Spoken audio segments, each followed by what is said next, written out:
मेरा नाम मोहम्मद फैज़ खान है।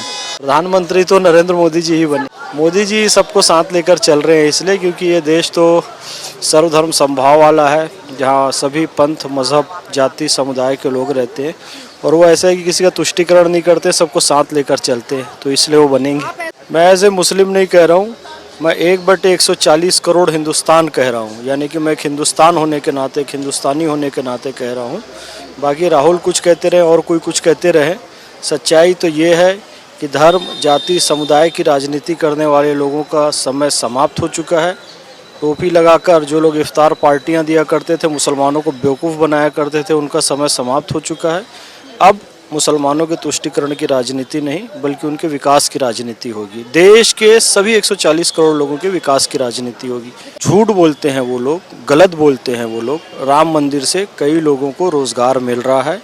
LNT का बहुत बड़ा ग्रुप, मजदूरों से मोदी जी ने बात की है, उनको रोज़गार मिला है।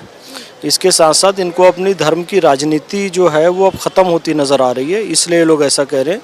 जबकि सच्चाई ये है कि राम मंदिर इस देश के हित में है। बाबरी मस्जिद की जहाँ तक बात है, 5000 मंदिर तोड़े गए ऐसा कहा जाता है, तो उसके बदले में 3 मंदिर यदि मुस्लिम भाई खुद से आकर दे दें, एक तो कोर्ट केस से लड़कर लेना पड़ा, बाकी 2 खुद से आकर दे दें, तो सारा बीजेपी धर्म की राजनीति करती है। ख़त्म कर दो ना बीजेपी की धर्म की राजनीति, बाकी 2 मंदिर हैं वो भी दे दो, बीजेपी की धर्म की राजनीति ख़त्म हो जाएगी। काशी तो देखो मंदिर ही है भगवान का, वहाँ पे पश्चिम दीवार मंदिर की दीवार है, नंदी का जो मुख है वो भी मस्जिद की तरफ है, बहुत सारा और भी ऐसे प्रमाण हैं कि वहाँ पर मंदिर है। तो स्वेच्छा से मुस्लिम भाई उन्हें दे दें, मेरा यही निवेदन है। मथुरा का भी दे दें, 5000 मंदिर है तो 5000 में से 3 ही मांग रहे हैं, 3 खुशी से दे देना चाहिए। बहुत सारी मस्जिदें भारत में, लाखों मस्जिदें, सऊदी से ज़्यादा है, पाकिस्तान से ज़्यादा मस्जिद भारत में। वहाँ नमाज पढ़ें, खूब आनंद से रहें, सब मिलजुल कर, बड़ा दिल करें मुसलमान। देश की एकता अखंडता के लिए मौलाना उमर इलियासी साहब से जो कुछ भी हो रहा है वो कर रहे हैं, मुझसे जो कुछ भी हो रहा है वो कर रहे हैं, हमारे संगठन मुस्लिम राष्ट्रीय मंच से जो कुछ भी हो रहा है वो कर रहे हैं। मैं भी था मौलाना उमर इलियासी के साथ, मैं भी था। 22 तारीख को मुझे भी निमंत्रण आया था। तो जो लोग देश में एकता, अखंडता, भाईचारा नहीं चाहते हैं वो लोग विरोध करते हैं। बाकी हमारा काम है अमन का पैगाम जन जन तक पहुंचाना, पहुंचाते रहेंगे। मौलाना उमर इलियासी थे, कारी अबरार थे, मैं था। 22 जनवरी 2024 को हम प्राण प्रतिष्ठा में उपस्थित थे। देश की एकता, अखंडता के लिए ये काम हमने किया और जो कुछ भी करना पड़े वो ज़रूर करेंगे।